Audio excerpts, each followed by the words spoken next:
Hi there, everyone. I'm Hugh, and just going to talk about some of the things I made for the advanced weapon and vehicle prototyping module this semester. Might as well start off with the vehicles. I first sort of made this pickup truck one. It's a fairly standard blueprint, really. It uses the wheeled vehicle movement component from UE4. Obviously some changes with the variables in that, but then it's also got sort of ability to switch cameras, as you can see there, and yeah, you got 4 cameras to cycle through. And then you might have also you can hear and you can also see there's the we got engine sounds. That's I'll show you a bit more of this in the blueprint in a second, but it's modulated based on the forward speed of the vehicle, and then we've also got drift, both particle effects and sounds. They both sort of appear. I think what I set for that was sort of when the sort of sideways velocity of the vehicle is over a certain threshold, those will appear on the back wheels. I'm fairly happy with this pickup, although it is somewhat hard to control at times. It is a little bit sort of squirrely, a little bit. I wanted it to be a more drifting type vehicle, but you can spin out quite easily if you're not used to controlling it. Something like that there, I just let that go. But yeah, I would have liked to have spent more time on this, sort of refining the values a bit more. Maybe helping make that not so hard to control, essentially. And then we've also got this sort of more convertible style here. This one, again, it's the exact same blueprint, essentially, just with more changes on the wheeled vehicle movement component. As you can see, we're getting a much faster speed. This one's actually somewhat easier to drift, to be fair. Fair bit easier to, but yeah, as you can see there, it comes out of the drift a lot quicker than the pickup truck did. So yeah, you got to watch out for that. They're definitely both two distinct vehicles, but neither of them really handle quite how I would have liked.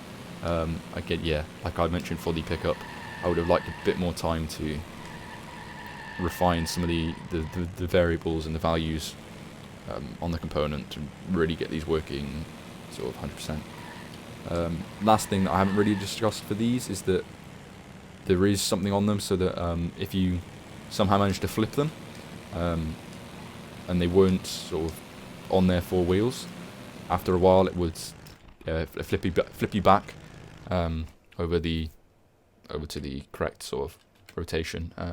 I'll show that in here now. But yeah, most of this sort of standard input things. This is the change camera. We've got 4, like I say, the 4 different cameras. We've got all those set up in the viewport, so we just switch between them. This is obviously running on event tick, which I would not have liked, but I just needed to get some stuff done quickly. That's for the UI down in the bottom. Engine audio there, like I say, it takes the forward speed and sets the parameter based on that.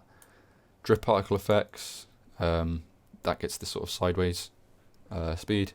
So same thing here for the drift audio, and then like I say, there's the flip car thing there. So if you that's sort of testing if you're upside down, or at least you're not on your 4 wheels, then it counts up, and once you've reached, I believe it's 5 seconds, or a few seconds anyway. There were 5 seconds there. It will flip you back. Next thing really to show off, I suppose, is the weapons. Let's just play from here. This is just one of the standard weapons, but these are the main ones we've got in here. So we've got sort of, I think that's 6. 6 custom weapons, really. What's the main thing behind these weapons was I more built the sort of system behind them, and then you can just change the variables and the values. Yeah, you can derive from the parent blueprint, and then you just have to change the variables and values. You don't have to add any other extra blueprint or anything like that. And you can get, obviously, we've got recoil in ADS and standard sort of recoil as well. We've also got, if I just get a bit more ammo, we've got burst fire for this one as well. And then if I go to this weapon here, again, much different weapon, different effects. We've got more recoil. It's also automatic. It's SMG here, much the same as this assault rifle, just single fire and automatic, but again, different effects, sound effects, different kinds of recoil, faster fire rates, stuff like that. This sniper here, I would have liked to have made this a bolt action one, but I just didn't get around, didn't have time to add that functionality in. But again, it's just purely single fire here. As you can see, sort of when you zoom in for each one, the zoom level is a bit different. Sometimes, but the effects when you zoom, the effects to the camera, like things like the vignette at the side as well, those can all be set custom as well. Got things like shotguns as well. Those are all in there. That's sort of the main thing on those weapons. I'll just show here's the system here. Like I say, it's all already this one system in the parent blueprint, and then, like I say, here's the sniper, the ARM. It's just a case of changing much of these variables then. Sometimes I've added sort of extra effects in, stuff like the reload and the fire effects, but most of it is all handled inside here. We've got the ADS, aim down sights, got the changing the fire mode just up here. This here, this is what sort of triggers the weapon fire. It switches depending on what your current fire type is. If you're single fire, it just calls it once. If you burst fire, it sets up a timer, sort of counts up sort of through the amount of counts up your counts up the burst shot variable sort of as you go through, and once you've reached the burst shots like threshold, then it will stop that timer. The automatic one is just a simple sort of looping timer. This is the actual weapon fire bit down here. We've got the pellets per shot. We've got the trace we're setting the trace start and end here. That's done by these down here. Obviously, it determines here which of these it uses based on the is aiming variable. If you're not aiming, it does the hip fire accuracy calculation. If you are aiming, you get the aim down sights accuracy calculation. This multi-trace, it's a multi-trace because it's also got consideration for piercing, which is done at the end here.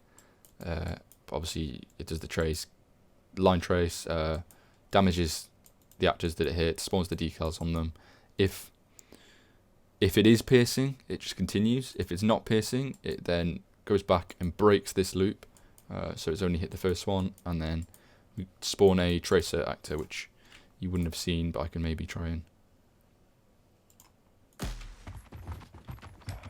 These shotguns are easy to see if I sort of nudge them outside a bit. Anyway, you can sort of see the bright flashes go up there. But yeah, those are the main things sort of with the weapons. Finally, I might as well show off the sort of experimental things that I was working on. Obviously, we had to sort of work out 2 ideas for vehicles and weapons, and these are my other 2 ideas that I then didn't take forwards. This one is sort of like a ball. You when you start controlling it, just get teleported above it, and it's just, you've got this platform to walk on, and it just constantly tries to be underneath you. You slowly get dragged back towards it while it gets dragged towards you.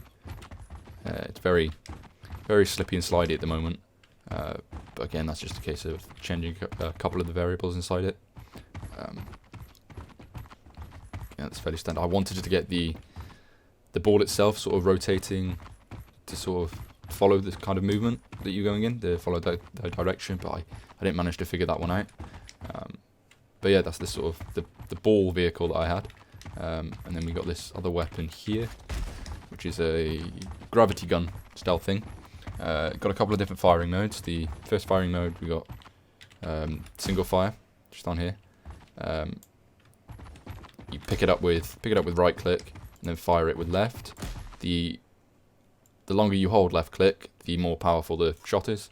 So you can just quickly tap it, and it will just dump it out like that. Or if you can hold it down for a little bit, it'll then obviously fire it out much further. The second firing mode is a vacuum, as the name would suggest, and you hold this down, and it will sort of suction up all the physics actors, and create this sort of mass right in front of them. Again, it's the same thing here, where if you sort of lightly tap, they just all go out like that. But if you hold them down a little bit longer, they'll fire out a lot faster, a lot more what's it called? Violently, I suppose. Yeah, the idea for that was that you'd get the damage based on sort of, yeah, if they hit something that could take damage, the damage would be based on like the velocity that it was hit with, things like that. But yeah, unfortunately, I didn't get too much time to work on those past the because I was focused on, like I say, focused on these weapons and vehicles over here.